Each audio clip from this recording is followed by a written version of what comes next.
dalam Komsel ibadah dari Komsel Tegar ya. Hambanya juga sudah siap.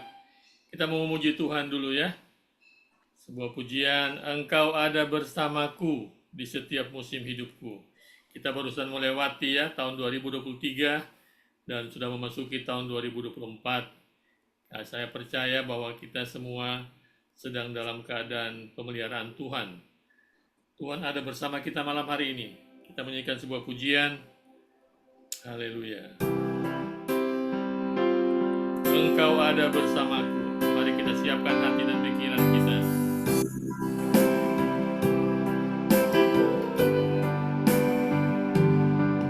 Engkau ada bersamaku. Amin. Di setiap musim hidupku. Tak pernah kau biarkan ku sendiri. Haleluya.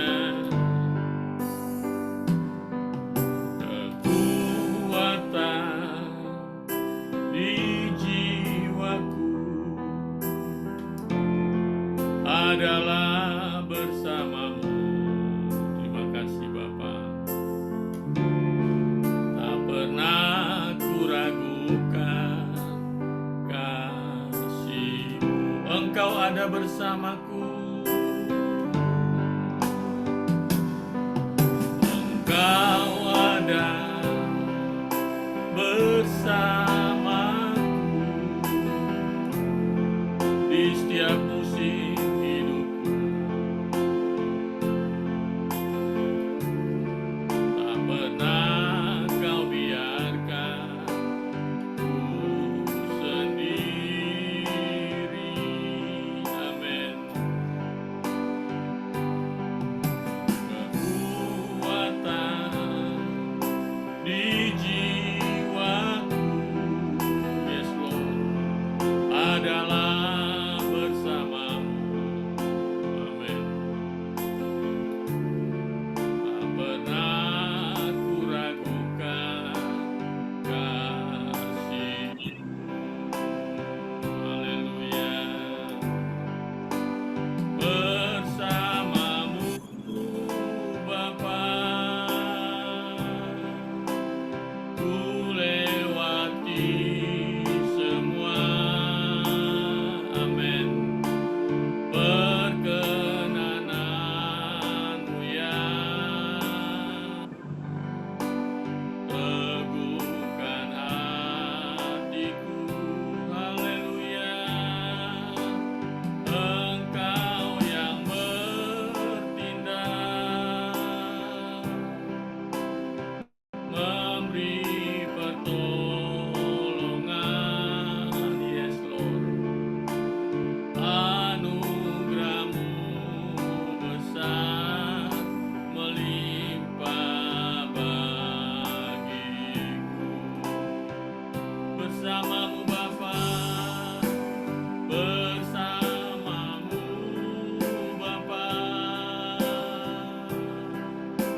Engkau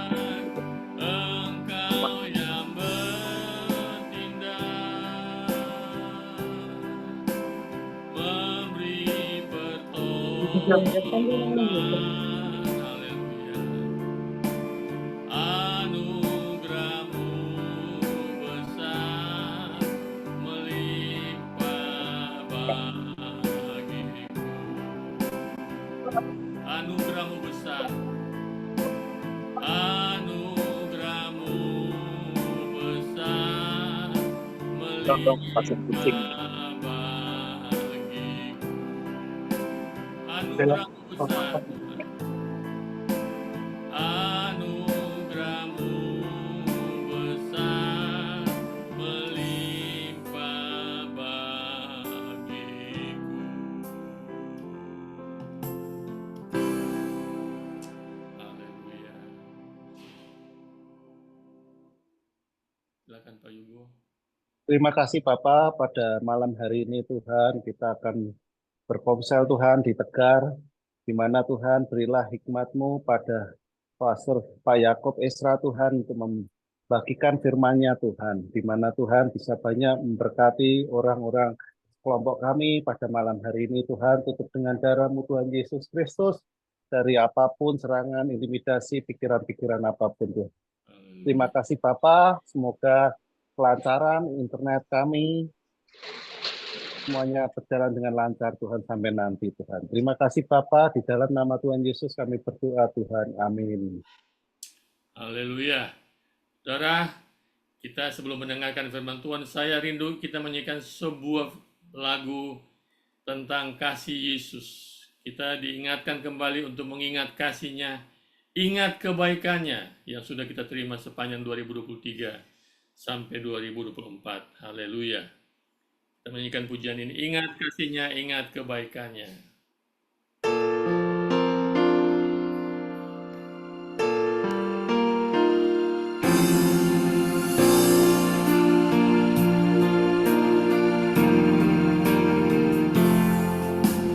Ingat kasih-Nya, ingat kebaikannya. Haleluya. Amin Tuhan. Dan anugerahnya selamatkanku.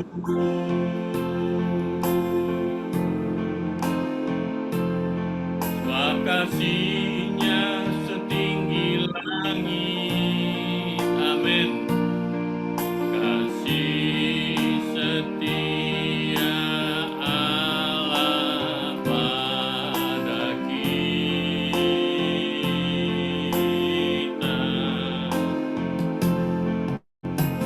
besar kasih Allah pada kita. Ingat kasih-Nya, haleluya. Ingat kasih-Nya, ingat kebaikannya,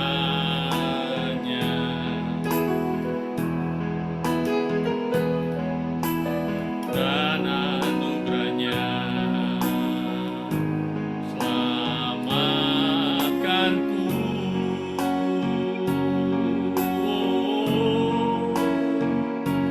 Sebab kasih-Nya setinggi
Nang ini aku ra How could I forget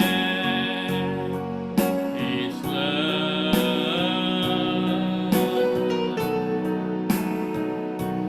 And how could I forget His mercy?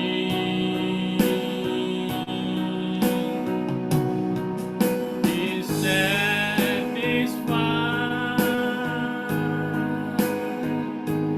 He satisfied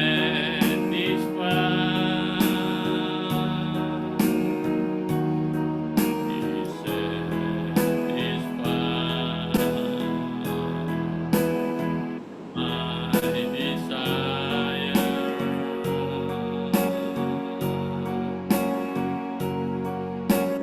Besar kasih Allah pada kita.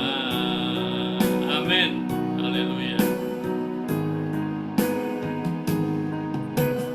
Besar kasih Allah pada kita. Besar kasih Allah pada kita. Haleluya. Besar kasih Allah pada kita.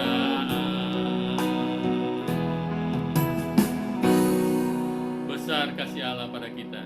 Malam hari ini kita diberikan kesempatan untuk menikmati berkat lewat kebenaran firman Tuhan. Waktu dan tempat saya persilakan kepada hambanya Pak Yakub. Silakan Pak, selamat malam. Selamat malam, Shalom. Shalom. Walaupun Anda pernah mengikuti tema ini, tapi saya percaya firman Tuhan itu selalu baru di hati kita. Selalu baru dalam pencerahan. Itu sebabnya, saudaraku, banyak pendeta yang stres, Pak John, karena apa? Tiap minggu dia harus dapat tema yang baru. Ya, tema yang baru bukan berarti yang lama sudah berhasil dilakukan. Ya, seingat saya udah berikan ini di Sinar Grafindo tempat Pak Yugo. Kalau Pak Yugo datang lagi dan teman-teman, saya juga pernah bagikan ini di Mesbah Koramdio. Tetapi kalau kita mau dengar lagi, tolong tidak a priori dulu. Mungkin Anda boleh leave kalau sudah mampu melakukannya.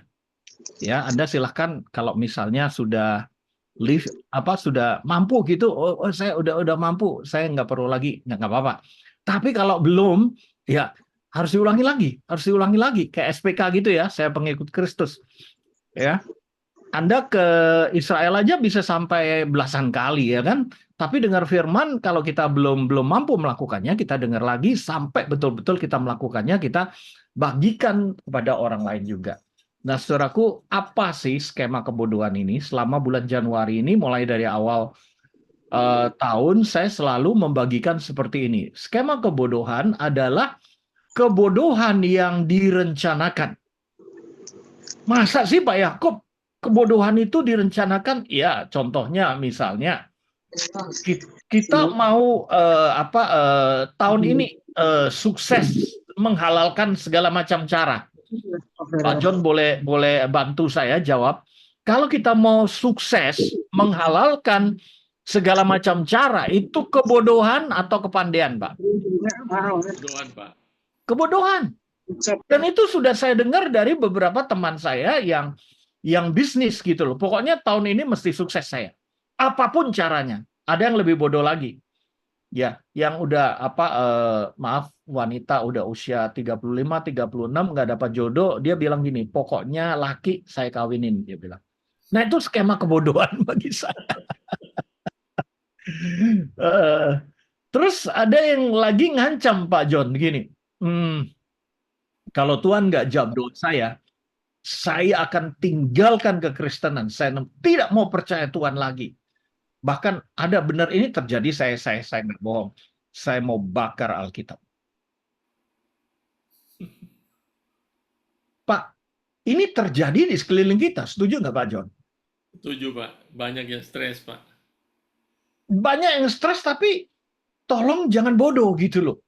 Nah, kenapa saya sebut skema? Skema itu kalau kita mau bangun rumah kan ada blueprintnya, digambar dulu ruangannya berapa, 2 tingkat atau 3 tingkat atau 1 tingkat, tamannya di mana, toiletnya di mana, kan gitu.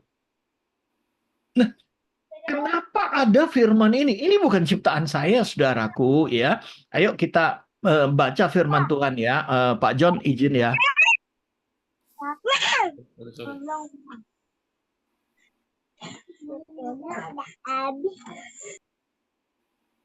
Oke. Sudah? Sudah, Pak. Saya bukan ngarang sendiri, saudaraku. Skema kebodohan itu ada di dalam Amsal 24 ayat 9. Bahwa memikirkan kebodohan, kata memikirkan itu kata aktif ya, kata kerja aktif. Mendatangkan dosa, dan si pencemooh adalah kekejian bagi manusia. If you read in English, Prophet 24, chapter 24, verse 9, the scheme of folly. Jadi skema kebodohan atau memikirkan kebodohan, merencanakan kebodohan, the scheme of folly. Kita tentu saja tidak mau bodoh, tetapi yang kita rencanakan menghalalkan segala macam cara, membakar Alkitab, kawin pokoknya laki, pokoknya perempuan, pokoknya saya mau nekat. Itu adalah sebuah kebodohan. Bahkan kalau saya katakan apa saja di luar firman dan kita berani melakukannya, itu sebuah kebodohan. Nanti kita diskusi. The scheme of folly are sin. Nah, sin di sini amartia, meleset, dosa. The mocker is detested by men. Si pencomooh adalah kekejian bagi manusia. Artinya apa? Ketika kita bodoh, kita dicemooh dan jadi surga nggak mau, manusia juga nggak mau. Itu parah, saudaraku. Jangan nekat. Tahun ini jangan sembarangan gitu. Jangan pilih pemilu juga sembarangan. Jangan kerja sembarangan, jangan hidup sembarangan. Jangan makan sembarangan. Jangan menolong sembarangan. Jangan ikut gereja sembarangan. Jangan ikut Bible study sembarangan. Ya.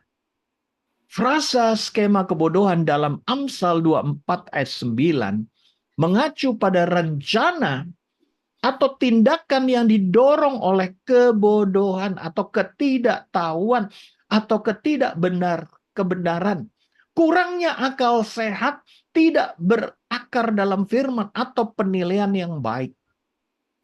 Ya tadi saya kasih contoh, kalau kita mau menghalalkan segala macam cara, saya punya rekan, dia bilang, itu kebetulan jemaat kami, saudaraku. Pak, saya mau nikah 3 bulan lagi, tapi saya nggak punya uang, saya mau dikasih 50 juta, tapi bawa narkoba, Pak, ke Bali. Kasih hotel, kasih pesawat. Saya bilang, berapa banyak narkobanya? 0,5 kilo. Saya bilang, itu hukuman mati kalau 0,5 kilo. Kamu nggak jadi nikah nanti. Ya, tapi saya butuh uang, Pak. Nah, itu skema kebodohan. Kenapa mesti tanya saya? Lebih gebleknya dia bilang begini, itu sebabnya saya datang kepada Pak Yakub, tolong saya didoakan supaya selamat dan aman, Pak. Itu geblek bodoh. Ampun deh. Dia mencoba menyeret pendetanya masuk dalam skema kebodohan lagi. Pak John, saya pernah ada seorang pria yang datang kepada saya, Pak, saya itu udah sembunyikan selingkuh saya. Menurut saya hanya saya dan Tuhan yang tahu. Kenapa istri saya tahu, Pak? Saya bilang, istri itu punya indera keenam. Lalu dia bilang begini, Pak, boleh nggak saya diajarin supaya saya bisa menipu indera keenam istri saya. Nah itu kan bodoh banget. Malah saya bilang, aku kasih tahu istrimu tahu rasa kamu. Itu skema kebodohan gitu loh, saudaraku. Nah ini baru awal tahun ya. Pak John kan tahu ya, banyak orang yang uangnya hilang, bahkan ada yang udah dapat uang pensiun tapi salah investasi dan akhirnya investasi itu bodong dan hilang sekian miliar dan akhirnya jadi linglung. Bapak pernah tahu itu? Pernah dengar, Pak. Ya, orang yang mengejar apa ya kesuksesan, kekayaan, begitu berambisi, tidak berpikir panjang, akhirnya jadi seperti itu. Kalau karena piring pecah, saudara minta cerai, saya pikir itu kesalahan. Walaupun alasan saudara, Pak, itu udah numpuk, Pak. Iya, tapi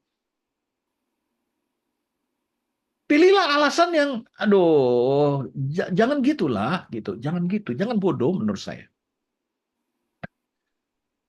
The scheme of folly are sin, meleset. Ya, mari kita lihat. Skema kebodohan sering ditandai. Jadi hati-hati, saudaraku. Saya kasih tahu, orang punya skema kebodohan itu kalau hidup ini nggak punya prioritas. Nah, prioritas itu apa? Hal yang mendesak dan hal yang penting. Saya ulangi. Kalau itu mendesak dan penting, contohnya, ya, ketika saya ada penandatanganan 10 miliar dengan notaris dan pihak A dan pihak B dan saya berhadapan dengan notaris itu, tiba-tiba pihak A-nya tanda tangan dan pihak B-nya teriak, tunggu sebentar, gitu. Waduh, notaris kaget, saya kaget, pihak A-nya juga kaget. Dipikir kita sudah nggak jadi ini. Nggak jadi ini. Nggak taunya dia bilang, Bu Notaris, toiletnya di mana? Nggak taunya kebelet pipis. Dan saya kasih tahu, bagi si pihak B, ya, buang air kecil itu lebih penting dari 10 miliar, betul Pak John? Iya. Ya. Nah, kalau saudara mengabaikan tidur, mengabaikan makan, minum, mengabaikan kesehatan, demi kesuksesan, saya kira itu skema kebodohan ya Pak John. Iya. Setuju nggak? Setuju, Pak. Iya. Saya mau tanya, siapa yang mau menukarkan jam tidur saudara selama 5 hari aja? 5 hari nggak tidur, saudara dapat 1 M. Kalau ada, saya kasih tahu, you will die. Anda akan mati. Orang nggak tidur 5 hari, benar-benar nggak tidur loh deh. Anda akan pingsan dan mati. Ya, kalau puasa pun Yesus puasa itu tidak dikatakan tidak minum. Ya, karena kita butuh air, kalau nggak dehidrasi tubuh kita. Betul Pak John? Ya, Pak. Puasa itu menyangkal diri. Tapi tetap kita harus minum. Tapi minumnya jangan minum jus, itu sama aja. Ya. Minum air lah. Ya, teman saya James Singh dari Singapura ya, dia orang India. Puasanya tiap tahun 90 hari. Bahkan tahun ini 100 hari dia rencanakan. Saudaraku, ayo kita tidak bodoh. Prioritas yang salah adalah tidak mengenal apa itu hal mendesak dan penting. Menurut saya makan, minum, tidur, kebutuhan tubuh itu penting. Nah, kebutuhan jiwa. Ya, kita bertengkar demi uang dengan saudara, apalagi dengan istri. Apalagi maaf dengan tukang parkir. Tukang parkir minta 10.000, sebetulnya 5.000 kan. Anda ajak berkelahi. Saya kira, maaf ya, walaupun Anda bilang, Pak, ini bukan masalah uang, tapi keadilan, kebenaran, dan integritas. Saya bilang skema kebodohan itu. Ya, kalau saya salah, tolong kasih tahu Pak John. You are a leader in here. Kalau tukang parkir minta 10, kita kasih nggak Pak John? Kasih lah, Pak. Kasih, saya minta 50, gua kasih kok. Kenapa? Jadi berkat lah. Iya. Iya. Rumah saya dekat Mall Sunter. Ada orang naik motor, belum terima Tuhan. Motor cuma 2.000, dimintai 5.000. Berkelahi dan ditusuk, mati Pak. Dan ketika meninggal, orang-orang lagi ribut gitu. Kenapa? Ada orang ditusuk, kenapa? Mati. Iya, kenapa? Karena uang parkir. Aduh, nggak elegan gitu loh. Mati karena perang nggak apa-apa. Mati karena uang parkir. Aduh, Tuhan Yesus. Ya, itu kan skema kebodohan. Prioritas yang salah. Anda merasa bahwa saya benar. Tapi tidak mendesak, tidak penting. Anda tidak sabar. Ya. Fokus hanya pada keinginan sesaat atau kepuasan langsung daripada tujuan jangka panjang dan nilai-nilai yang kekal. Pak John, maaf ya, saya ajak ngomong terus nih Pak John. Ya. Ya, Pak John, siapa yang menukar ya berkat yang luar biasa dengan sup kacang merah? Esau. Iya. Nah, itu skema kebodohan enggak?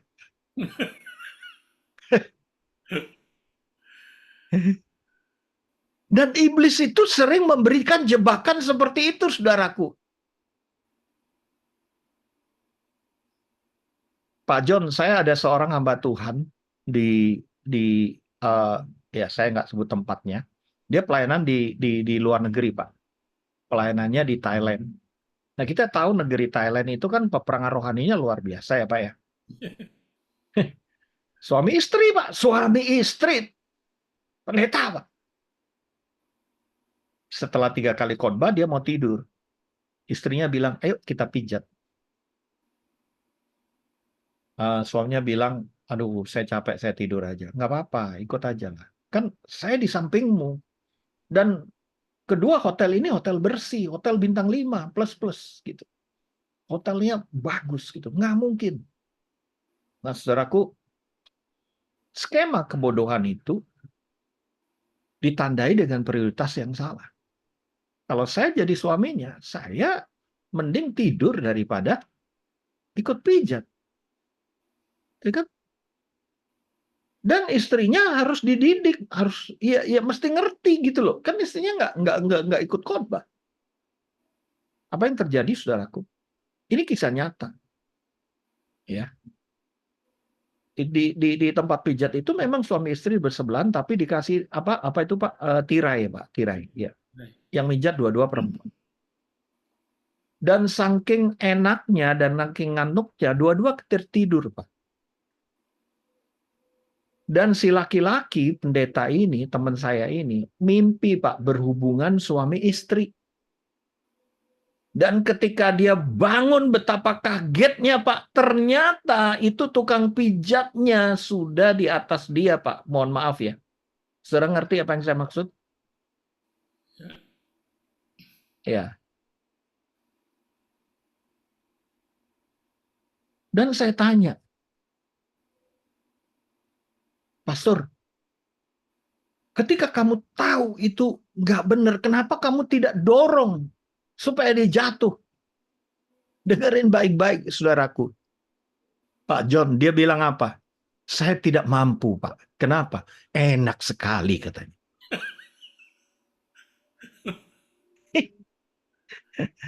Saya tanya, itu prioritas yang salah nggak? Salah. Kalau dia dorong, selesai urusannya. Nah, begitu dia lanjutkan sampai dia juga ejakulasi dan puas. Dia menyesal bukan main, Pak John. Dan lebih bodohnya lagi, dia salahin istrinya, Pak. Ini gara-gara lu gua jadi nggak kudus nih. Kalau kita jadi istri gimana, Pak? Lu goblok sekali. Lu sadar nggak digituin? Lu nggak diperkosa kan? Dia bilang, kagak. Lu sadar nggak berhubungan suami istri itu nggak boleh?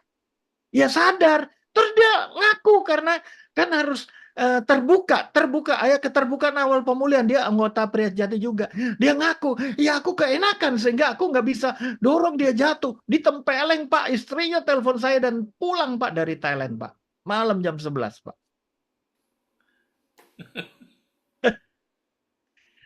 Saudaraku, saya kasih tahu bahwa Skema kebodohan itu karena prioritas yang salah, karena kita nggak mengerti bahwa kenikmatan sesaat itu ujungnya luar biasa, sakitnya. Dosa itu selalu enak. Kalau jebakan itu nggak enak, kita nggak masuk di situ. Tahu jebakan tikus dikasih apa? Dikasih ikan.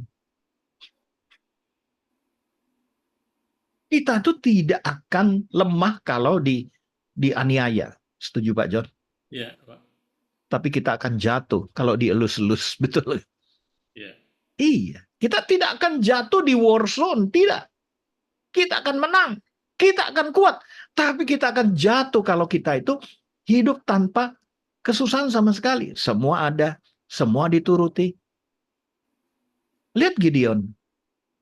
Lihat Samson.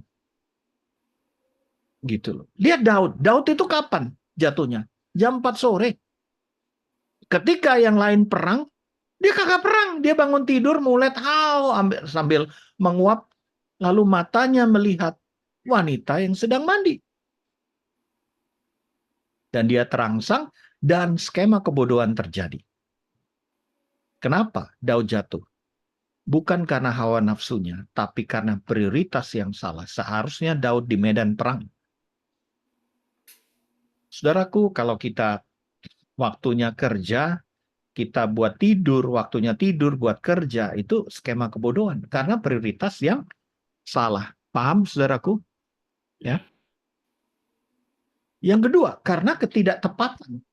Yaitu bertindak tanpa pertimbangan dan konsekuensi atau mencari nasihat yang tepat.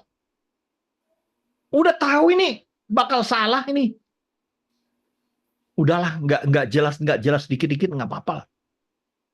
Ini saya kasih contoh. Saya membimbing pasangan udah sama-sama usianya selama 26 lah, 26, 28 lakinya. Tapi baru kenal 1 bulan. Mereka mau menikah. Di gereja kami, orang harus ikut bimbingan pranikah selama 10 bulan minimal. Saya bilang nggak bisa. Kamu belum kenal. Dan dia bilang, kami akan tetap menikah, Pak. Kalau gereja Bapak tidak bisa, saya akan cari gereja lain. Saya digitukan, saya jawab begini, kamu kenal sama dia berapa persen? Ya baru sebulan, Pak. Ya kira-kira 10%. Ceweknya, saya tanya, kamu kenal dia berapa persen? Saya mungkin 15-20%. Kalian mau menikah dengan hanya modal kenal 10%, 15%. Iya, Pak. Karena kami sudah jatuh cinta. Saya bilang itu bukan jatuh cinta, itu asmara. Itu kebohongan, saya bilang begitu. Tapi mereka tersinggung, marah, dan meninggalkan saya. Ya udah, keluar dari gereja, cari gereja yang bisa memberkati dan mereka diberkati. Nah, saya kasih tahu saudaraku, kalau mau diberkati dan mau dapat sertifikat di Las Vegas, saya tahu $50 only. $50 itu 750.000. Anda udah dapat sertifikat kawin, masuk hotel, hengki-pengki, koitus. Habis itu sertifikatnya dirobek-robek. Saya ingin tanya di hadapan Allah, Anda berzina nggak? Berzina. Kayak maaf saudara sepupu kita. Dan banyak sekali orang Arab di puncak. Kenapa? Mereka tidak mau berzina, tetapi mereka panggil panggil orang yang bisa mengawinkan ya Pak ya, istilahnya apa itu? Penghulu. Bayar. Dan mereka bilang, ini saya tidak berzina, saya menikah, punya anak. Di puncak Bapak tahu, banyak sekali orang Arab melakukan itu. Timur Tengah. Mereka bilang tidak berzina. Mereka tidak kenal dengan wanitanya. Wanitanya tidak kenal ya karena mau uang. Dan ketika mereka ada puas, tahun ditinggal. Meninggalkan 2 anak, kadang 3 anak. Karena apa ya? Nggak mau mikir jauh gitu loh. Nggak mikirkan konsekuensi, nggak mikirin resiko. Itu skema kebodohan, saudara. Please, tahun ini jangan lakukan. Ya. Ada lagi Pak John. Ini benar terjadi. Di akhir tahun kemarin dia bilang, Pak, tahun depan saya mau buka bisnis, dia bilang. Saya bisnis apa? Ya saya mau partneran kan. Partnernya siapa gitu. Saya lihat tanda tangannya supaya bisa baca karakternya. Saya nggak kenal Pak, saya kenalnya di Facebook, dia bilang. Lah, kamu nggak kenal terus modalnya berapa? Dia bilang 100 juta Pak. Hah?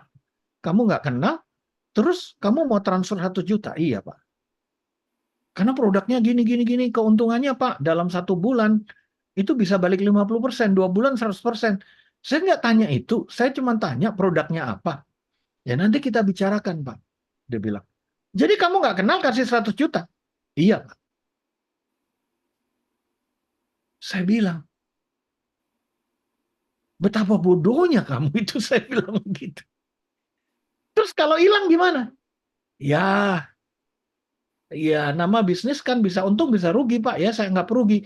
Saya bilang, aduh Tuhan, kenapa ya di dunia ini ada orang yang pengen cepat kaya tapi bodoh sekali gitu loh. Saya hampir nggak tega Pak, saya mau ngomong, lu bangkrut aja deh gitu loh. Karena apa? Kesel banget Pak gitu loh. Dinasehati itu kayak otaknya itu hanya mikir 2 bulan balik gitu. Bulan ketiga udah untung lagi 50 juta. Loh kalau mikir untungnya iya, kalau mikir apa konsekuensinya bagaimana? Dan dikasih tahu konsekuensi, dia masih bilang, ya orang dagang kan bisa rugi dan bisa untung Pak. Iya, tapi kenapa jadi begitu bodoh ya? Karena ketidakjelasan, ketidaktepatan, bahkan dia mencari nasihat, tapi tetap kayaknya masih mau dilakukan. Saudaraku, saya dengar yang 1 tahun, yang baru 1 bulan menikah itu 1 tahun kemudian cerai. Dan saya yang bisnismen ini karena baru Desember kemarin saya nggak tahu dengarnya seperti apa. Tapi saya udah nasihati, jangan. Kalau nggak jelas jangan. Gitu. Ya. Jadi mending 100 juta kasih Pak John ya. Kamu bisa dapat dapat bisnis yang bagus ya Pak John ya. Nomor 3, mengabaikan kenyataan. Ini skema kebodohan gitu. Mengabaikan logika. Mengabaikan bahwa misalnya kamu menikah itu dengan suami orang, dengan istri orang. Kamu itu bisnis barang yang haram. Narkoba, rokok, dan lain sebagainya. Kamu jual manusia. Tapi yang dipikirkan bukanlah itu, tapi ya pokoknya yang nikmat-nikmat yang besar-besar. Saya tanya pada anak-anak muda usianya 20-an gitu, cita-citamu apa? Wah, saya ingin punya 10 pesawat, Pak. Bukan mobil, Pak. 10 pesawat. Saya tanya, pesawatnya apa, tipenya apa? Nggak tahu, terserah, Pak. Pesawat, kalau begitu kita beli pesawat mainan. Dia mengamuk, Pak, tersinggung. Lah tipenya apa nggak tahu. Pokoknya pesawat dia bilang. Loh, dibuat apa? Buat penumpang atau apa? Buat apa gitu. Umur 20-an, Pak. Mengabaikan kenyataan. Kamu tahu harga pesawat berapa? Nggak tahu, Pak. Saya kasih tahu. Itu harga saya kira-kira ya 100 miliar lebih. Punya duit. Gitu. Ada teman saya juga mau kerja di negeri orang, di Amerika, di Australia, di Eropa gitu ya. Pokoknya dia mau mengabaikan kenyataan bahwa di sana itu dia tidak bisa seperti di Indonesia ada pembantu atau apa. Ya dolarnya memang tinggi, tapi pengeluaran juga tinggi kan. Dan itu diabaikan. Dan itu sebabnya saya ketika ke Amerika, ke Eropa, ke Australia banyak sekali imigran gelap Indonesia yang terlunta-lunta. Kenapa? Karena mereka mengabaikan kenyataan dan mereka hidup dalam skema kebodohan. Dan lebih bodohnya lagi, mereka menyalahkan orang lain, saudara. Saya ditipu dan lain sebagainya. Aduh, Tuhan. Saya mau tanya, apakah ini S24 Samsung mau keluar kan harganya 20, setahu saya 24-25 juta. Ada yang jual cuma 4 juta, Anda beli nggak? Kalau Anda beli, Anda termasuk skema kebodohan. Barangnya belum keluar kok. Ada orang mau jual cuma 4 juta. Gimana? Siapa yang mau bayarin 20 juta? Siapa yang mau rugi 20 juta? Coba dipikir. Gitu loh. Ini saya nggak malu. Ada family saya. Family itu berarti keluarga jauh. Gitu. Dia terima WA, dia bilang, Anda dapat 50 juta. Nah, saya lihat begitu, ada websitenya, ada apa, gitu. Saya bilang, ini bohong, saya bilang. Dia cuma bilang gini, ya saya merasa ini bohong sih Om. Tapi kalau memang benar, saya kan kehilangan kesempatan 50 juta. Sebentar. Saya tanya, kamu ini dapat dari mana? Ini Om, apa dari mana? Dia menyebut, maaf ya, dari Mart apa gitu ya, Mart gitu. Saya tanya, kamu pernah beli situ? Nggak pernah Om. Lah, kamu nggak pernah? Terus kamu ditawarin 50 juta, terus kamu nanti pasti dimintain uang minimal 5 juta. Saya coba lah Om. Dan benar saudaraku. Begitu dia hubungi, ditelepon, suruh store dulu 5 juta. Nah, karena dia udah saya kasih tahu, maka dia menolak. Nah, kadang-kadang saya nggak habis pikir gitu loh. Anda kalau dapat SMS, dapat WA, Anda beruntung, dapat sekian-sekian. Anda hatinya senang nggak? Kalau Anda senang, mohon izin, Anda masuk skema kebodohan. Ya. Dan saya kasih tahu, kalau ada lotre Australia udah barusan 2 hari lalu menutup tidak kasih lotre. Lotre itu green card atau orang bisa pindah ke Australia gratis. Nggak ada. Ya, Amerika masih ada. Ya. Ukraina mungkin masih ada. Ukraina. Jadi please deh, jangan mengabaikan kenyataan gitu loh. Pak John masih bersama Pak Yakub? Ya Pak. Iya. Gimana Pak? Udah 3 aja dihentikan atau gimana Pak? Saya udah. Terus Pak, ini lagi seru ini Pak. Saya lagi catat-catat nih Pak. Saya lagi catat ini Adam dan Hawa ini orang-orang yang pertama Pak masuk dalam skema kebodohan Pak ya. Oh ya jelas dong. Jelas itu. Gitu loh. Keempat, memprioritaskan penampilan di atas substansi. Terobsesi dengan hal-hal yang dangkal seperti citra atau popularitas dengan mengorbankan pertumbuhan pribadi atau hubungan yang bermakna. Saya pernah ditawarin gaji 750 juta, saya nggak bohong. Saya tolak, kenapa? Dia belum kasih tahu saya kerja apa. Produknya apa. Ya, saya pernah konseling seseorang. Ya, saya sebutlah seseorang itu bipolar. Begitu senang konseling setelah 1 jam, dia bilang, Pak Yakub, saya udah ada 200 juta nih. Ya. Bapak, rekeningnya apa? Saya transfer. Nah, kenapa? Kalau saya memprioritaskan keberhasilan daripada substansi, substansi itu apa? Saya ini konselor, nggak boleh jual beli.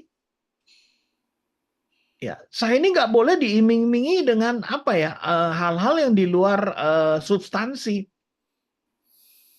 Coba saya tanya, Anda mau gaji Pak Yakub 750 juta, kira-kira kalau Pak John mau gaji saya 750 juta, berapa income yang Bapak harapkan dari saya setiap bulannya? Tiap bulan itu. Berapa, Pak? Mungkin 100 miliar Pak. Iya. Nah, kalau saya bisa 100 miliar, kenapa saya harus jadi budakmu 750 juta? Kan gitu. Iya kan? Ya. Jadi seringkali orang yang, maaf ya, mau naik gaji tapi dia nggak lihat gitu loh performansnya gimana gitu loh, substansinya gimana. Dan yang lebih bodoh lagi, mohon maaf, ampuni saya Tuhan. Ada seseorang yang gajinya 25 juta dan dipecat akhir tahun kemarin. Lalu dia mencari di tahun 2024 ini, bukan gaji 25 juta lagi, dia mencari 35-40 juta. Sekarang sudah tanggal berapa? 23. Satu pun nggak ada yang dapat. Kenapa? Nah, dia baru S1. Di perusahaan yang lama itu dia sudah 8 tahun.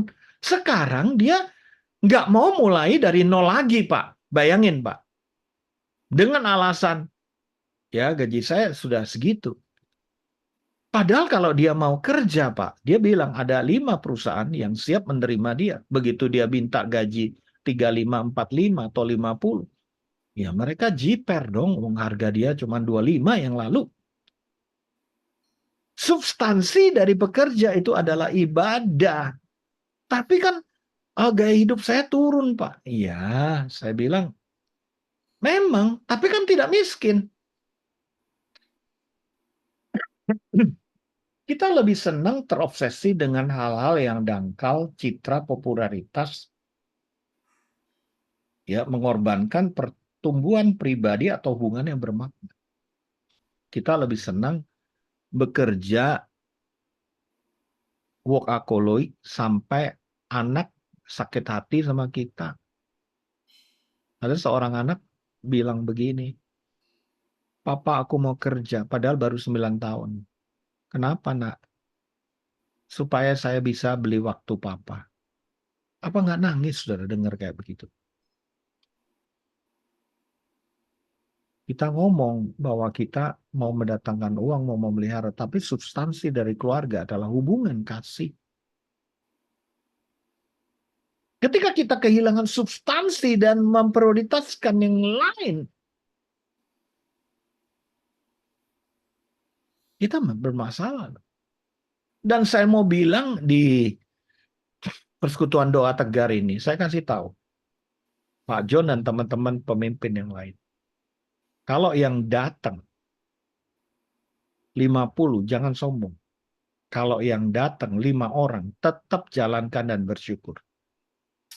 Ya tentu saja sambil evaluasi. Tapi jangan karena jumlah, terus kita kehilangan substansi. Tadi saya senang, Pak John jam 7, ayo kita mulai. Kita nggak nunggu. Nggak apa-apa, mau terlambat juga nggak apa-apa. Tapi substansi dari Komsel Tegal ini apa? Komunitas sel.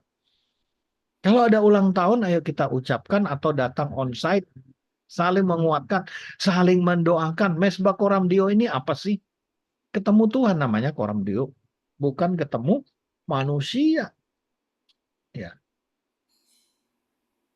Substansi itu penting. Ya. Nah, saya akan lebih cepat, saudaraku. Ya.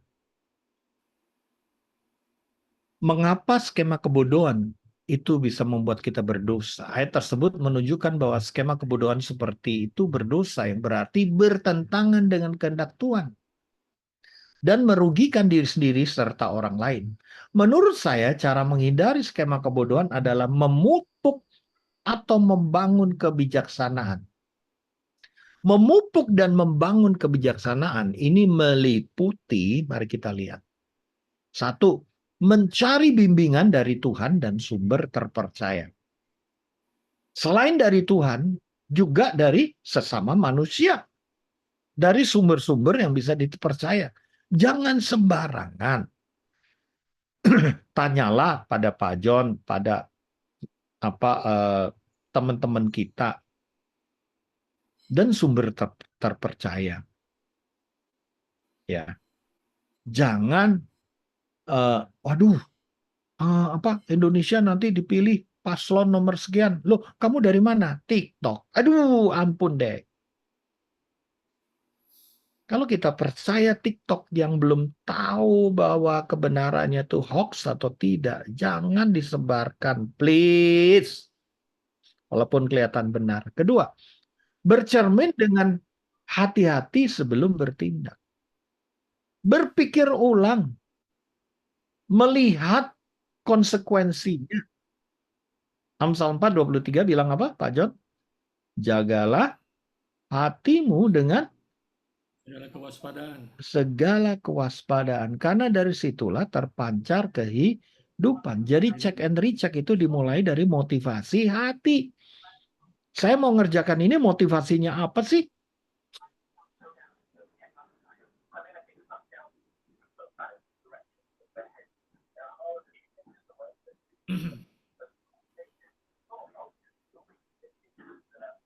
Yang ketiga,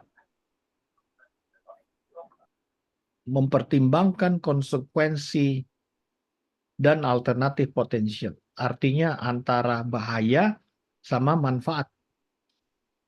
1 Korintus 10 ayat 23-24 ada 3 pertimbangan yang selalu saya ajarkan di Komsel Tegar ini. Apa saja yang bermanfaat, membangun, dan kepentingan orang banyak. Saya ulangi, apa saja yang berguna, membangun, dan kepentingan orang banyak.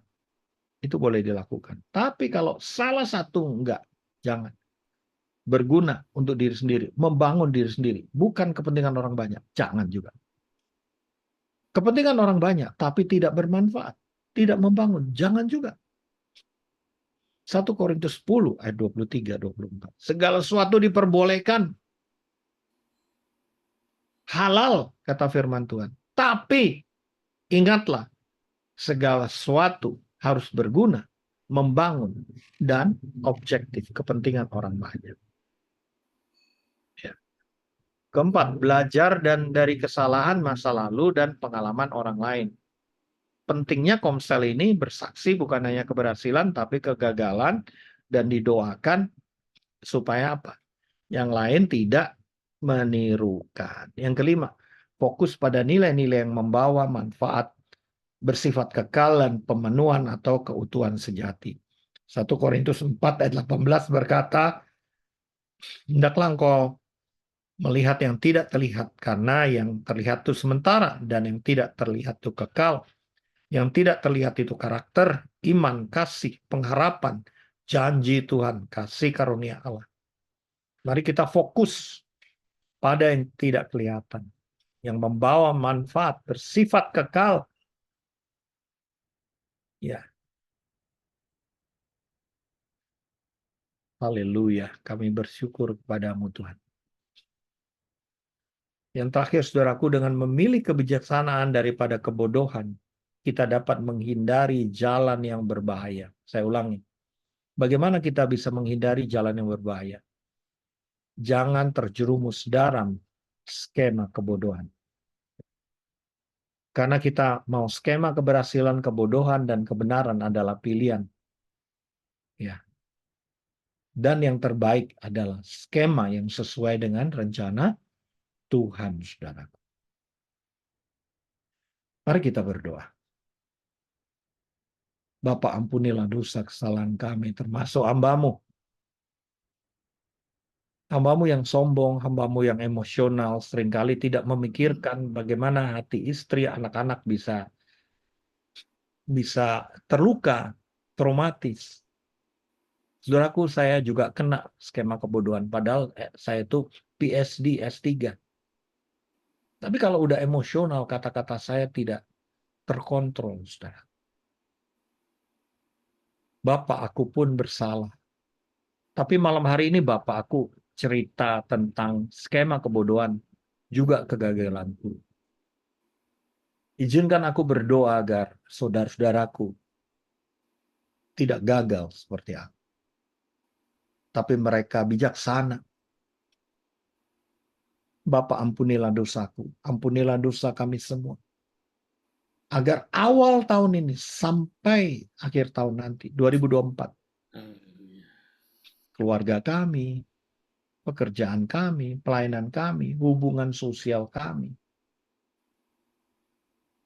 itu baik, bijaksana. Tidak mementingkan diri sendiri, tapi kepentingan orang banyak. Yang bermanfaat dan membangun. Kami akan selalu memikirkan sebab akibat, hukum tabur tuai, konsekuensi dan bahayanya Tuhan. Tuhan, kami mau bertobat. Tolonglah kami Tuhan. Firman-Mu berkata, orang benar itu jatuh dan selalu bisa bangun. Amin. Amsal 24 ayat 16. Firman-Mu berkata, hari-hari ini jahat. Kami harus mengatur prioritas kembali tahun ini. Firman-Mu berkata dalam Galatia 6 ayat 10, bahwa kami selalu harus berbuat baik kepada sesama kami, terutama kepada rekan-rekan yang punya kedekatan. Terima kasih untuk Pak John yang menjadi sahabatku. Terima kasih untuk teman-teman yang juga sudah jadi sahabatku yang tidak bisa aku sebutkan namanya. Saudaraku, saya di sini karena undangan seorang sahabat. Sesibuk apapun ketika seorang sahabat membutuhkan saya akan hadir. Mungkin saya tidak kenal saudara, tapi saya kenal senior saudara. Dalam hal ini Pak John. Saya tidak lihat apakah jumlahnya 200. Saya tidak lihat apakah saya dikasih persembahan kasih atau tidak. Tidak. Kenapa saya mau hadir? Karena saya menghormati Komsel Tegar ini. Saya mengasihi Pak John dan setiap saudara. Tapi ketika saudara mengambil ticket for granted, artinya kita hanya hadir terus pulang terus, wah khotbahnya bagus, terus kita nggak pernah berubah. Kalau kita tahu dan tidak mau berubah, itu kita masuk dalam jebakan skema kebodohan. Saya kasih tahu, mungkin perkataan saya keras, saudara. Mending saudara tidak ikut komsel ini ketika saudara tidak mau melakukan firman. Tapi ketika kita sudah tahu, mari kita lakukan firman itu. Supaya tidak banyak pukulan, kata firman Tuhan. Saudaraku, PhD saya 3. S3 saya 3. Tapi saya menjadi menyesal. Kenapa? Ketika saya banyak tahu, saya dituntut banyak membagikan. Dan ketika saya malas, nggak bisa, udah terlanjur. Itu sebabnya hari-hari saya sekarang bukan untuk belajar, tapi membagi, sharing, menuliskan modul, agar orang lain diberkati dan berubah. Saya baru dari Rutan Salemba, saya membaca 106 tanda tangan, sampai lelahnya bukan main. Dan ada satu yang saya muridkan, namanya Pak Titus. Tuhan, kami mau serius tahun 2024. Kami mau benar-benar Engkau pimpin, Engkau lengkapi, dan Engkau tolong Tuhan. Agar kami bisa menghitung hari-hari kami. Dan kami menjadi bijaksana. Ampunilah kami ya Tuhan. Aku minta ampun kepada saudara-saudaraku yang mengaku juga pada malam hari ini. Bapak, firman-Mu berkata, kalau kami mengaku Engkau adalah adil dan setia, Amin. maka Engkau mau mengampuni. Yes. Engkau juga berkata, kalau kita saling mengaku dosa, maka Engkau akan menyembuhkan kami. Amin. Bapak, kami mau memperbaiki hidup kami. Kami mau hidup benar, Bapak. Tolonglah Komsel Tegar ini hanya iman yang kami perlukan.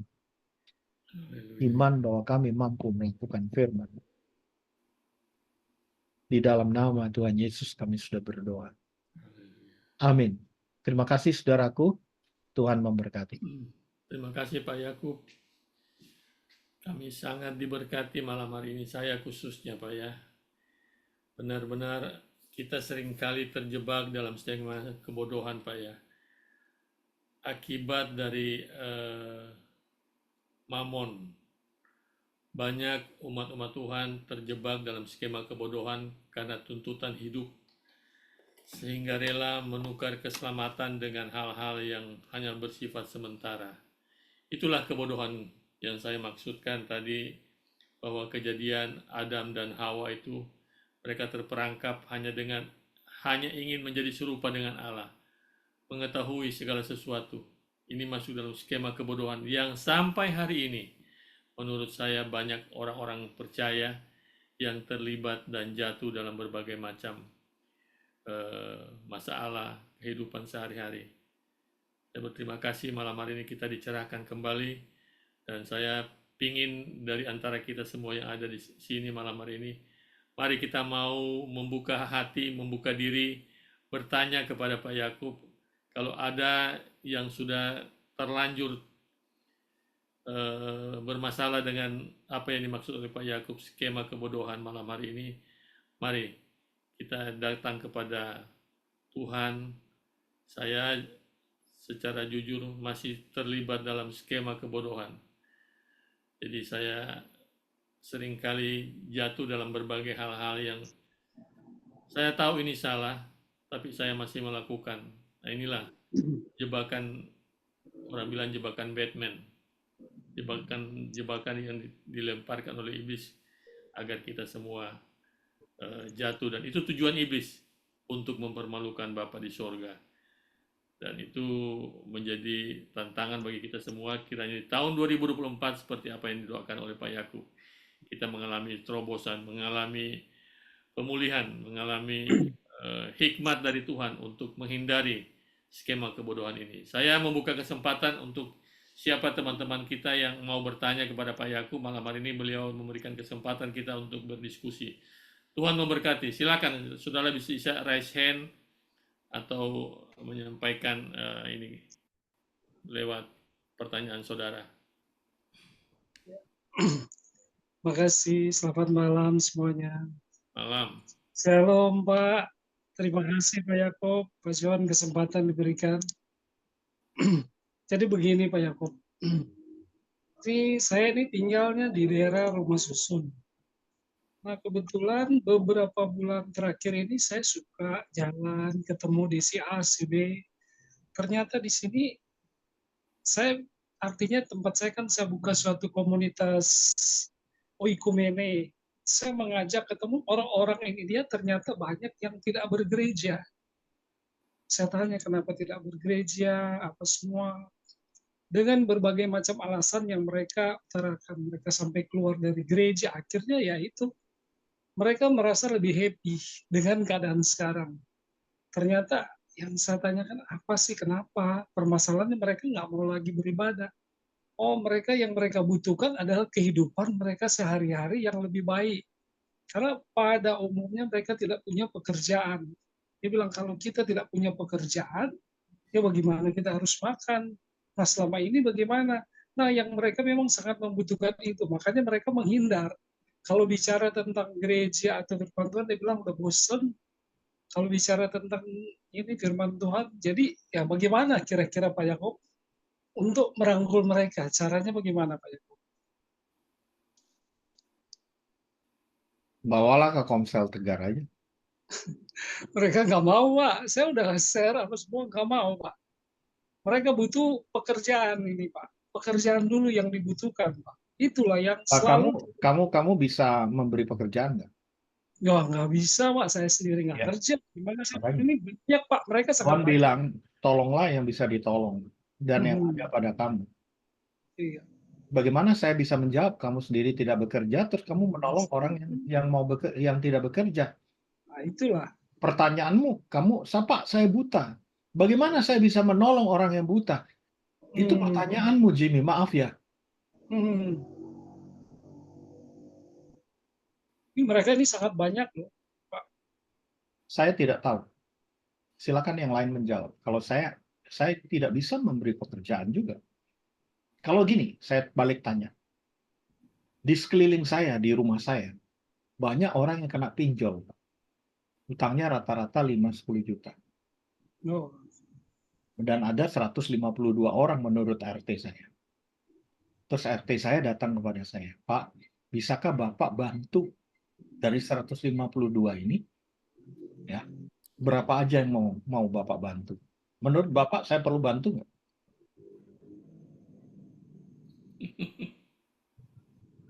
Tolong dijawab Pak Jimmy.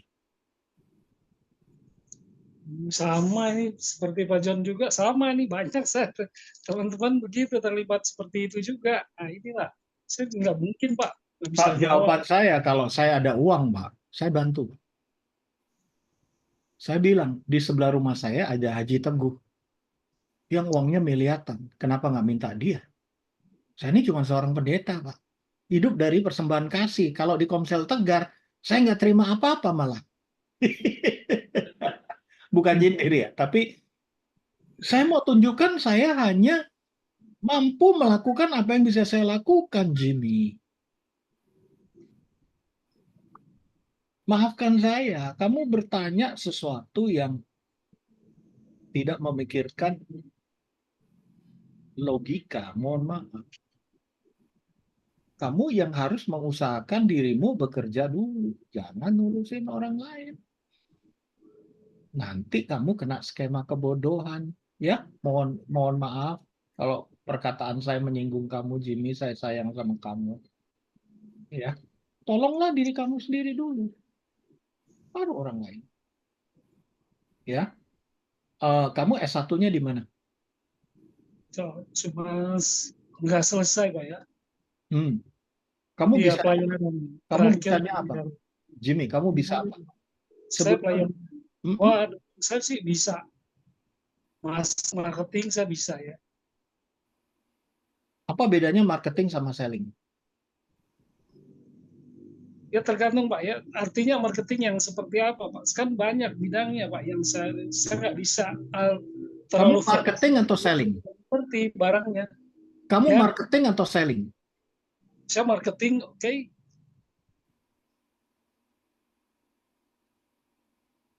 Saya akan bantu kamu, tapi kamu harus tahu bahwa marketing tidak berjualan. Marketing itu mendesain produknya seperti apa, dipasarkan di mana, harganya berapa, positioning produk itu apa. Itu marketing, Pak. You buka di Google. Kalau selling, Anda tahu dari marketing ini pasarannya di mana dan Anda jual. Apalagi, bisanya apa? Yang kedua.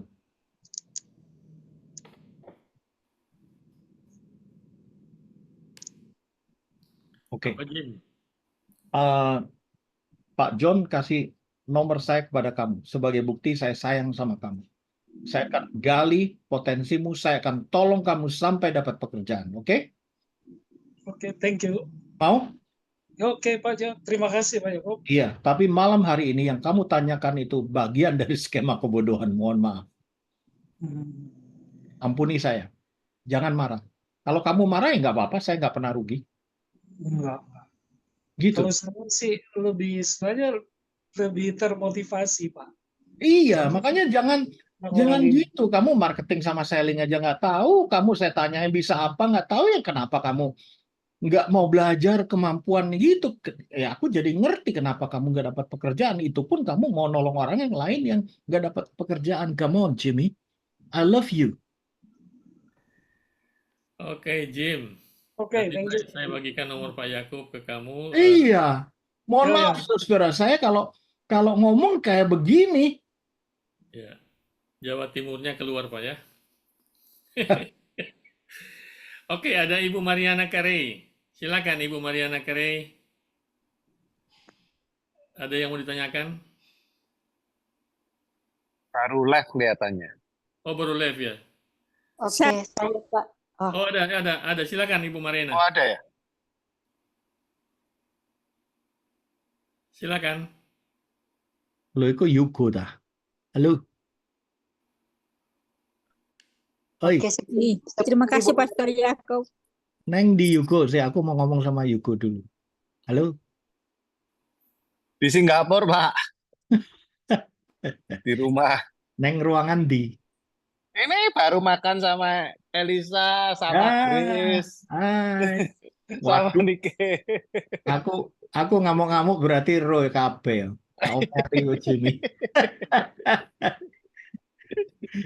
Iya. Mohon maaf ya. Oke. Tapi aku mau kasih solusi sama Jimmy. Aku kasih nomor teleponku. Oke, silakan Bu. Ibu Mariana Carey, silakan. Oke, Shalom. Makasih Pastor Yakub, makasih Pak John. Saya sangat diberkati tadi jatuh dalam skema kebodohan, dalam emosional juga. Jadi dengan ada penggantian ya 2024 bahkan awal untuk bertindak lebih hati-hati lagi karena memang dalam melayani Tuhan itu tidak semudah yang kita pikirkan. Jadi kadang emosi kadang tidak terkontrol dalam itu melayani adik-adik orang dalam pertumbuhan dalam sel grup. Terima kasih Pastor Yakub, saya sangat dan diberkati. Tuhan Yesus memberkati. Saya doakan Ibu ya. Bapakku di surga, Engkau menjamah Ibu Mariana, segala kekhawatiran yang Kau angkat, Kau ganti dengan damai sejahtera. Bu Mariana, Tuhan bilang, serahkan masalahmu kepada Tuhan. Dia akan memberi kelegaan. Ayat yang harus kamu baca adalah Filipi 4 ayat 19. Apa isinya? Nanti Bu Mariana baca ya, Filipi 4 ayat 19. Tuhan memberkati. Oke, Ibu Mariana, ini banyak tantangan hari-hari Pastor. ini. Karena member-membernya ini sedang dibina yang banyak yang masuk dalam ya skema kebodohan kemungkinan ya. Dan ini tantangan berat bagi Ibu Mariana Carey. Kita dukung terus Bu ya. Maafkan saya, saudara-saudara. Thank you. Maafkan saya sebelumnya saya minta maaf. Kalau Anda ikut pinjol itu Anda masuk dalam skema kebodohan, pinjaman online. Karena bunganya tidak masuk akal. Dan ketika Anda gunakan pinjaman itu untuk bukan dagang, tapi untuk beli handphone, untuk makan, itu skema kebodohan kuadrat double. Ya. Bagaimana jalan keluarnya? Ya, nanti Pak John undang yang ahli dalam financial management. Mungkin Nikkei bisa. Halo Nikkei. Mau kasih sesi bagaimana bebas dari pinjol? Apa Yuguai? Ya, bisa dah. Enggak lah, Elisa aja pinter tuh. Elisa. Bisa pakai nonang wong ya. Halo Elisa, apa kabar? Apa kabar Elisa?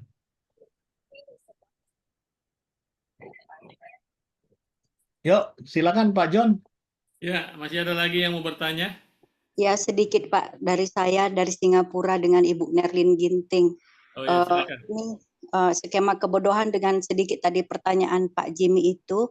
Oke, dulu saya waktu di Indonesia Pak, saya berusaha bagaimana supaya ada keluarga yang tidak putus sekolah karena saya adalah orang yang tidak bisa sekolah tinggi pada saat itu. Jadi saya bertekad buka satu usaha yang bisa membangun sekolah orang-orang yang nggak mampu gitu. Jadi puji Tuhan memang saya bisa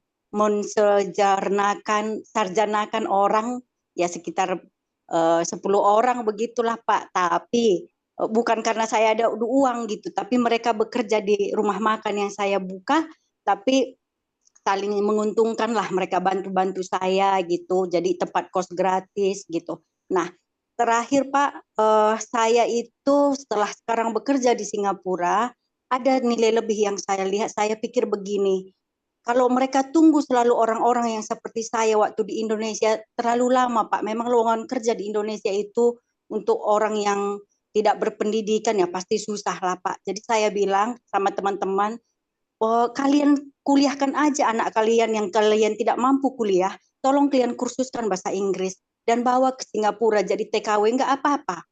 Karena mereka mengatakan bahwa TKW itu jelek, enggak, tapi kalau di Singapura aku lihat bagus lah. Jual jasa, jadi kita bisa juga di Singapura sambil sekolah Pak. Kalau kita baik-baik di sini, bekerja dan berdoa, ora et labora begitu. Jadi banyak kursus-kursus yang dikasih pemerintah di sini. Kadang kalau kami di Bindov ada juga kursus dari AIDA gitu.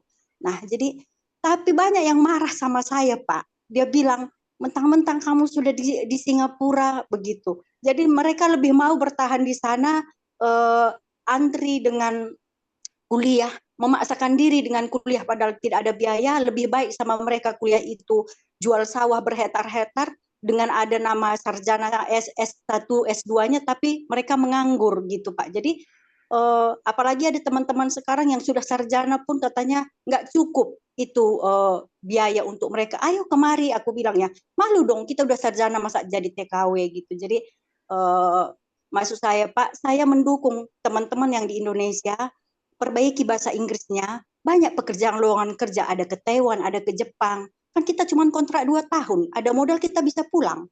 Nah, ada yang ke Singapura, kita baik-baik bekerja di sini gitu. Jadi maksud saya mereka bilang itu saya bodoh gitu. Jadi ya tolong bantuannya Pak, skema di mana gitu. Terima kasih. Oke. Ibu pintar, Ibu masuk dalam skema kepintaran, apalagi masuk BINDOF, itu skema berkat, ya. Jadi yang bodoh itu yang udah S1 terus minta gaji UMR. Saya kasih tahu data membuktikan di Indonesia S1 itu hampir 80 juta. Nganggur.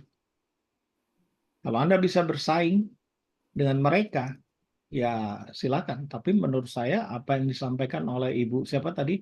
Berlin. Bu Ginting Pak. Bu Merlin itu bagus. Ya, belajar bahasa Inggris. Ya. Kalau tidak bisa bahasa Inggris, belajar bahasa Jawa. Nanti kerja di perusahaannya Yuko. Thank you Pak. Oke, Ibu Merlin, luar biasa ya. Ada pujian dari Pak Yakub bahwa Ibu berhikmat ya. Iya, yang nggak mau itu justru main bodoh. Sama dengan ibu yang udah gaji 25, terus dia keluar nggak mau lebih rendah, pokoknya minta 25. Ya, siapa yang mau? Haleluya. Oke, masih ada lagi yang mau bertanya? Pak Yakub bersedia ini untuk menjawab setiap pertanyaan, membimbing kita. Gara-gara saya omelin Jimmy jadi pada takut. Haleluya.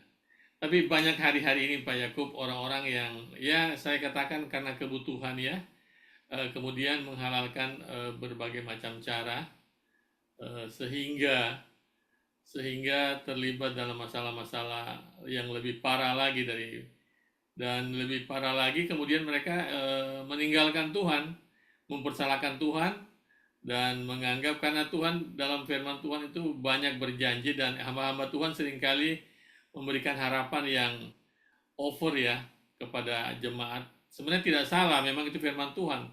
Tapi jemaat yang nangkapnya itu terlalu polos ya. Tuhan bilang minta apa saja maka akan bisa diberikan. Dia bilang mau minta motor aja susahnya setengah mati, terus sekian tahun masih naik ojek terus. Dan kemudian mempersalahkan Tuhan. Nah ini masuk dalam jebakan Batman, skema kebodohan yang dibuat oleh iblis, sehingga kita mempersalahkan Tuhan yang tidak bersalah. Nah ini dia, ini malam hari ini kita diberikan pencerahan kembali oleh Pak Yakub. Mari saudara, ada yang mau bertanya lagi, silakan. Jangan takut, jangan malu. Kita berjauhan ini, Pak Yakub. Kalaupun marah, nggak bisa memukul juga nggak bisa nyampe ke kita ya. Silakan. Sebelum kalian bertanya, saya kasih tahu. Saya pernah didatangin seorang pemuda, masih keker badannya, ganteng. Dia datang kepada saya, Pak, saya bulan lalu baru wisuda. Ya ini ada hubungannya dengan Merlin. Terus gimana? Saya nggak dapat pekerjaan, Pak. Saya tanya, IP-mu berapa? Oh, 3,6. Bagus dong, 3,6. Ya. Pak, tolong saya doakan nggak dapat kerjaan saya. Saya sebelum berdoa nanya, jadi kamu sudah mengirimkan lamaran kerja kemana? Berapa lamaran kerja? Dia malu-malu bilang, belum, Pak. Saya usir dia, saya bilang, kamu pergi dari saya, kamu kirimkan minimal 10, baru kembali ke saya. Pak, doain dong, supaya lamaran saya diterima, kirim dulu, baru saya doakan. Ngirim lamaran aja males, Pak. Itu skema kebodohan yang luar biasa. Dan minggu depannya, dia orang gereja, Pak. Gereja kita, Pak. Dia datang lagi, Pak, puji Tuhan, saya udah dapat tawaran. Gitu. Saya tanya lagi, saya suruh kirim 10 kan. Kamu kirim berapa? Maaf Pak, baru 3. Baru 3, dapat 1. Kalau dia kirim 10, dia ada pilihan macam-macam, betul nggak? Jadi kadang-kadang saya tuh nggak habis pikir gitu. Terus mereka bilang, burung di udara Tuhan pelihara. Burung itu ngepakkan sayap ya. Dia bukan hanya diam saja. Kamu sendiri di kamar tiba-tiba mau datang McDonald. Saya kira tidak alkitabiah itu. Coba keluar kepakan sayap kayak burung baru Tuhan akan pelihara. Bunga bakung Tuhan pelihara. Bunga patung itu kena panas. Ya, ada serbuk silang. Jadi seringkali apa ya, kita sebenarnya menutupi kemalasan kita dengan alasan firman dan menyalahkan Tuhan. Itu skema kebodohan kuadrat menurut saya. Bu, siapa ini Bu ini ketawa ya. Bu Mariana.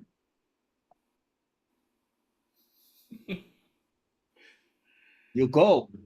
Mau tanya Pak, kalau orangnya bodoh, kalau dia maksudnya salah, maksudnya masuk ke skema kebodohan, apa itu juga gimana itu maksudnya? Kalau orangnya udah bodoh, nggak ngerti apa-apa, nah dia kan juga nggak merasa masuk ke skema kebodohan itu. Memungkinkan nggak seperti itu atau gimana? Mungkin Pak. Jadi saya mau tanya, ada orang gila, dia sadar nggak kalau gila? Sadar, nggak sadar. Nggak sadar, itu setengah gila Pak. Nangkep ya Pak ya?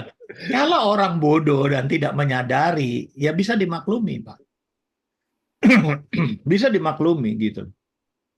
Itu sebabnya sebagai anak Tuhan kita wajib untuk mentraining, melatih, memberitahu. Ya, saya juga ngomong sama Nike, sama Eliza, training kasih tahu. Because knowledge is the basic of everything. Pengetahuan itu adalah dasar dari segala sesuatu. If you don't know, kamu nggak punya pengetahuan, bagaimana kamu mau berhikmat? Kamu nggak punya pengetahuan, nggak punya kompetensi, bagaimana kamu mau sukses? Nggak bisa. Kita harus tahu, ya. Apalagi si Adam dan Hawa sudah makan pohon pengetahuan, tetap tidak tahu, dia repot. Nah, kalau ngomong orang dunia yang tidak tahu, ya itu sudah hukuman Tuhan ya. Harus terima Tuhan. Harus terima Tuhan. Takut Tuhan itu berhikmat, Pak. Pembantu rumahnya Pak Sofyan, Pak John tahu ya, Pak Sofyan penatua kita. Itu buta huruf, Pak. Buta huruf. Tapi ketika dia berdoa dan didoakan, tidak pernah sekolah, Pak. Tiba-tiba bisa baca Alkitab, Pak. Dan dia bisa baca Koran. Bagi saya itu mujizat. Ya. Tapi itu pun dia berusaha untuk belajar. Nggak langsung buka Alkitab langsung bisa. Ceng. Ora. Dia belajar sebulan. Nyepel. Akhirnya bisa. Dari buta huruf, baca Alkitab, baca Koran, sampai sekarang dia jadi orang kepercayaan. Itu pembantu helper dari Pak Sofyan, penatua kita. Asal mau usaha aja bisa. Jadi pertanyaan juga, kalau dia nggak tahu dia bodoh, dimaklumi. Ya, sama seperti orang gila, tidak tahu bahwa dia gila, biasanya akan ditangkap petugas dulu, disuntik, dimasukkan rumah sakit gila, baru dia sembuh. Jadi kalau ada orang bodoh yang tidak tahu bodoh, kayaknya perlu ditangkap dulu, ya. Kemudian didoakan, dipelihara, dikasih tahu bahwa itu sebuah kebodohan, barulah, ya. Apakah cukup menjawab, Yugo? Ya, cukup jelas Pak. Pak Budi, ada yang mau tanyakan Pak Budi? Silakan. Pak Budi Cukup Setiawan. Om John, saya nyimak aja dulu. Udah jelas penjelasan Pak Yakub. Teman-teman yang lain aja dulu Om John. Yang lain teman-teman. Pak Budi, shalom. Ya Om Yakub, shalom Pak Yakub. Ada Pak Minardi tadi. Pak Minardi mana Pak Minardi? Komen ada? Nggak ada. Bu Ini Pak Lica. Santo aja. Pak Ya, Santo. Ya, apa kabar Bu Lica? Ko Santo. Ko Santo betul. Baik. Puji Tuhan ya, sukacita terus ya Bu, kuat terus ya Bu Lica. Ya, Pak. Pak Yakob, saya Hmm. Santo. Ada apa Santo? Itu kan saya dipanggil-panggil sama Pak Yugo, Pak. Ya saya saman ya. Jangan Saya pinjol datang terus lah. nih Pak. Jangan pinjol Gini, terus gini, nih Pak. gini Pak Yakob. Masing-masing orang itu kan ada setannya masing-masing, ada kelemahan masing-masing. Ya. Ya. Dan masing-masing orang itu ada gilanya masing-masing. Mm-mm. Iya kan? Nah, gimana? Ada yang suka belajar Tuhan, ada yang suka belajar hantu, ya kan? Ada yang suka mengenali aura, ada yang suka mengenali aurat. Nah, itu Porno gue itu.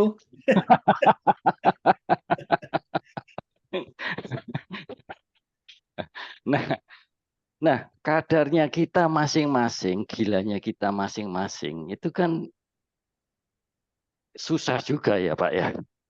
Kecuali ada yang membimbing, mengenalkan, oh kamu ini gilanya seperti ini loh. Tapi kalau kita di dunia ini nggak ada yang gila, kita nggak sampai ke bulan Pak. Kita nggak bisa pegang handphone Pak. Kalau nggak ada yang gila mati-matian, cari gimana caranya. Ini biar komunikasi enak pakai handphone bisa Zoom itu pasti ada orang yang gila Pak. Nah itu gimana tanggapannya Pak Yakob? Loh, Mohon petunjuk. Kalau gilanya untuk dapat handphone supaya ke bulan ya apa-apa toh Pak. Tapi kalau gila aurat ya itu gila tenan. Pokoknya saya harus lihat aurat gitu loh. Aurat istri orang loh itu edan gendeng. Itu skema kebodohan goblok plek plek plek plek gitu. Iya toh. Boleh gila. Boleh gila. Tapi gilanya itu yang produktif gitu loh. Nah, saya kasih ayat ya, teman-teman ya. Ini bukan buat Pak Santo udah tahu. Ibrani 4 ayat 15. Yesus itu juga punya kelemahan-kelemahan kayak kita. Yang disebut Pak Santo tadi punya kelebihan dan kelemahan masing-masing. Yang penting tidak berbuat dosa, itu loh. Itu aja. Filipi 4 ayat 15. Ibrani 4 ayat 15, maaf. Gitu. Apa bisa nggak berbuat dosa? Bisa. 1 Yohanes 3 ayat 9. Kalau benih ilahi itu ada dalam diri kita, kita bisa tidak dengan sengaja berbuat dosa. Kita selalu diingatkan. Gitu. Dosa itu kan meleset ya. Bisa tepat terus, bisa. Gitu. Sorry ya Pak, saya mau nanya boleh ya Pak? Bentar, Bu Elisa dulu. Bu, Kak Kerungu, Bu. Nggak kedengeran suaranya. Nah. Kedengeran sekarang? Ya, kedengeran. Kak Kerungu, nggak dengar. Halo, kedengeran nggak? Maaf, Ya. ini lagi handphonenya lagi error ini. Kemarin Pak Yakub pernah ngomong skema kebodohan itu kan meleset, berarti itu dosa. Itu yang saya belajar juga adalah waktu Pak Yakub bawakan. Ya kalau gitu kan tadi kita ngomong pinjol. Pinjol itu kan juga skema kebodohan. Jadi pinjol itu dosa, Pak. Iya. Dosa. Oh, nggak ada di Alkitab dosa. Memang, karena tulisannya pinjol, Rek. Nggak ada. Tapi kan pinjol kan pinjam uang, kan nanti kan dibalikan, Pak. Nggak, arti dosa itu apa, Bu? Meleset. Iya. Lah kalau dia bisa membayar, enggak apa-apa kan saya bilang, pinjol dibuat bisnis enggak apa-apa. Kan bunganya 5%, Anda keuntungannya 20%. Boleh pinjol? Boleh, Bu. Lah pinjol Anda buat beli handphone S24 inden. Ya, Iku goblok geblek itu kan, Bu. kebutuhan, prioritas. Pinjol buat apa? Makan steak. Iku skema kegeblekan. Banyak yang pinjol tuh, Pak. Hah? Apa? Banyak juga yang pinjol karena mau beli sepeda motor kan, habis itu bisa pakai Nggak sepeda boleh. motor. Nggak boleh. Selama punya kaki nggak usah pinjol. Kecuali kerjanya keluar kota. Buat kerja. Banyak Da- juga. Dan dari situ, dari pinjol itu, dia bisa mengembalikan bunganya minimal. Nah orang mikir bunga aja nggak bisa, kenapa harus pinjol gitu loh?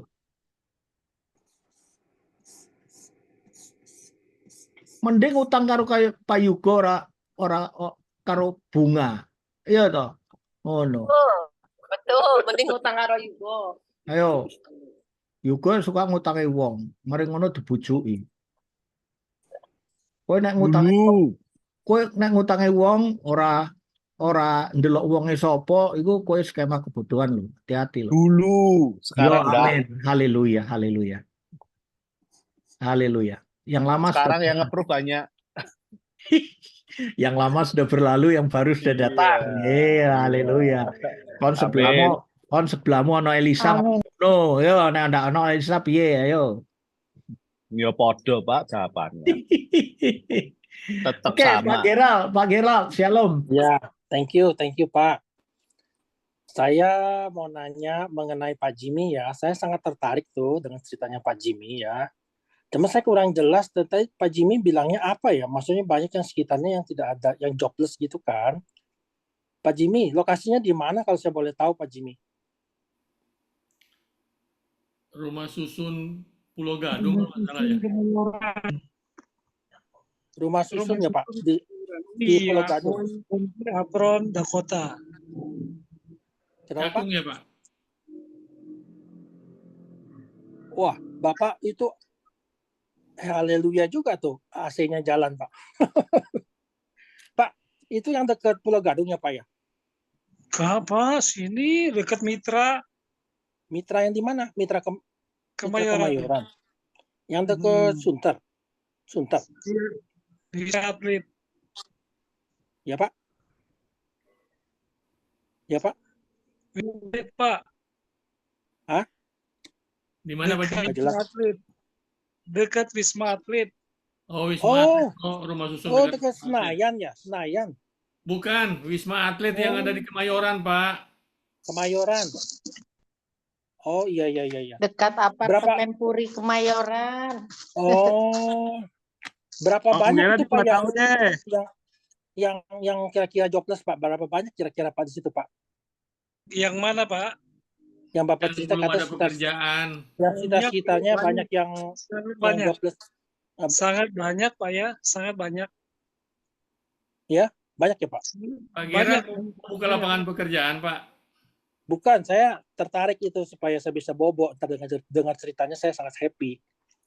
Anyway, maksudnya gini loh Pak, Mas Jimmy, sangat banyak maksudnya yang di daerah apartemen situ ya Pak ya, sebenarnya ya Pak ya.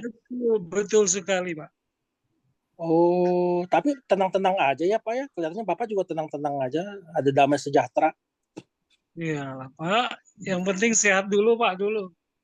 Luar biasa lah Pak ya. Bapak gereja di mana Pak? Ya, sama dengan Pak John, cuman saya di ibadah pertama. Nanti Pak Gerald saya kasih nomor telepon Pak Jimmy, bisa japri Pak Jimmy ya Pak Ya Gerald. udah gitu aja sampai singkat-singkat. Coba saya tertarik sih dengar ceritanya. Oke. Saya ya gitu saya sangat tertarik yang kayak begitu, sangat tertarik saya. Saya sangat suka.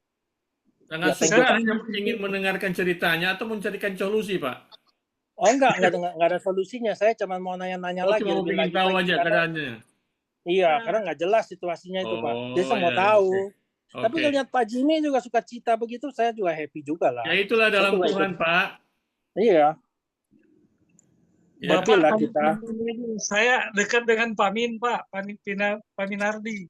Oh, luar biasa si ya, ya. Bapak. Oke.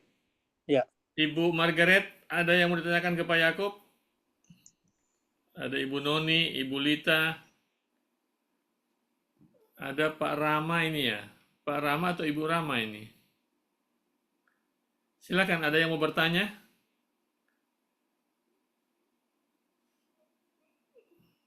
Atau Pak Budi Setiawan, silakan. Pak Koi. Ada yang mau ditanyakan sehubungan dengan materi yang disampaikan oleh Pak Yakub tadi, skema kebodohan? Ya, kalau tidak ada yang bertanya, ya semoga kita semua sudah pintar-pintar ya, yang tidak terkena dengan skema kebodohan yang dimaksudkan oleh Pak Yakub.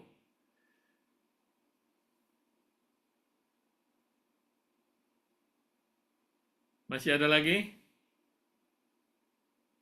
Any question? Ibu Lita? Pak John, Ya, kalau sudah nanya 3 kali, nggak ada yang jawab, artinya tidak ada. ya. Jangan diteruskan, nanti kena skema kebodohan. Ya, ini dia. Oke, Bapak. terima kasih banyak sudah Iya. mengikuti ibadah malam hari ini, dan saya berdoa, saya harapkan semua yang sudah mendengarkan kebenaran firman Tuhan untuk tidak terjebak dengan jebakan Batman ya, skema kebodohan, untuk kita tidak mengulangi selama tahun 2024 dan seterusnya. Ibu Margaret, halo. Udah telat, nanti Oh, minggu depan aja. oke, Boleh kasih pertanyaan terakhir nggak, Pak? boleh Pak. Mau tanya Pak Jimmy lagi. Aktivitas sehari-hari ngapain aja Pak Jimmy? Kalau misalnya saya boleh tahu, Pak. Nanti saya japri Pak. Oke deh, thank you ya. Oke. Ya. Pak Yakub, sebelum kita mengakhiri Pak, boleh mungkin doakan buat kita ini supaya selama tahun 2024 kita hidup di dalam kebenaran firman Tuhan, Pak. Bapak di surga, kiranya kasih-Mu menyertai kami. Kirimkan orang-orang yang membangun, jauhkan orang-orang yang meruntuhkan. Kami memohon kepadamu Tuhan, agar kami cinta firman-Mu dan hidup takut akan Engkau, agar kami memperoleh hikmat. Saudaraku, hikmat itu berasal dari takut akan Tuhan. Amin. Kami mengucap syukur Tuhan, karena hidup kami tergantung daripadamu. Kami datang daripadamu, dan kami bekerja untukmu. Haleluya. Dan semua kami persembahkan untuk Engkau. Sekali lagi ampunilah dosa kami ya Tuhan. Dan berkatilah kami. Malam ini istirahat, besok bekerja kembali.